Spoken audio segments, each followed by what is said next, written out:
John Garrett, Senior Valuer, Graham Auctioneers Limited, valuer in sports memorabilia and also vinyl.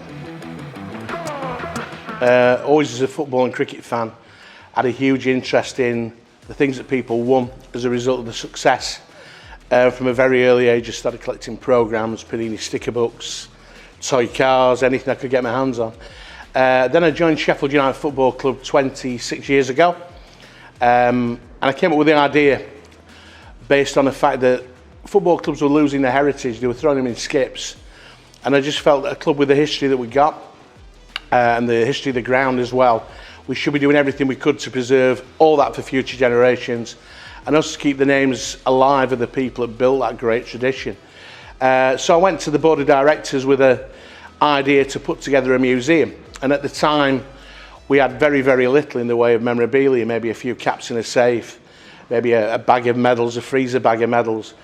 And luckily, the chairman at the time, Derek Dooley, and the owner of the football club, Kevin McCabe, they liked the idea and they gave me carte blanche to spend my time tracing these families and former players and really going back into the real depths of the football club and trying to connect with them to bring their fascinating artefacts in, and that's really how it really started for me.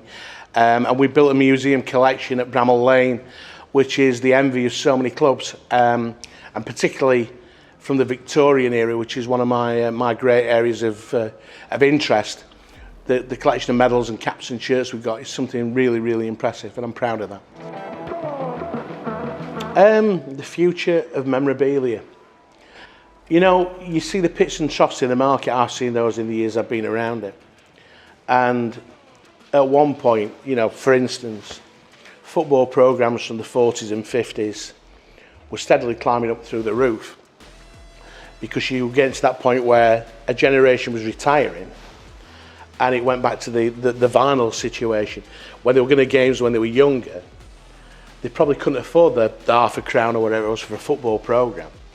So when they retired and they got disposable income and pensions, they were going out and filling the sort of the missing parts of their jigsaw, as it were. And as a result, certain programmes were becoming more and more sought after, or certain players' memorabilia, whether it be football, cricket, rugby. And you saw a peak in a certain era, and that's beginning to tail off now because that generation is sadly dying off. You know, they're getting fewer and fewer. So I think the future of memorabilia, whatever it is you're collecting, is in the next generation's retirement, if you will. I don't know if 60s programmes ever quite reached the money at 30s and 40s programmes did. But it has to be said that certainly the players of every sport and the different icons we spoke about, women's football, you know, I sat with a very, very prominent women's footballer last night with the Man City players who I know, and we were sat chatting about the developments that they'd made or that generation of women's footballers have made in the game. And, you know, we were talking about when we first started dabbling in that area of the game, and you play to two men and a dog, watching them on the pitch.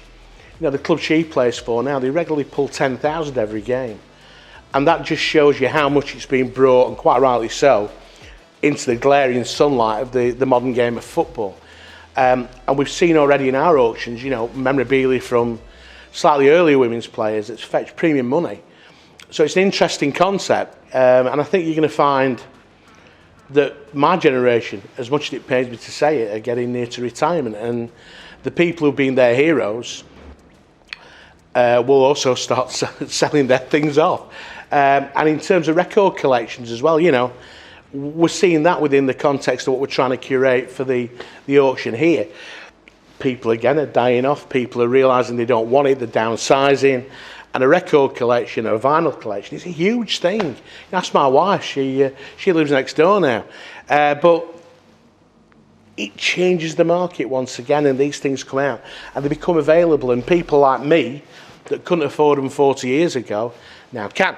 And the market starts again. So I always think it's a cycle. You know, different generations change. What are their icons? What are their missing pieces? Become the sought after bits, and away you go again. So I think the growth's always in the future.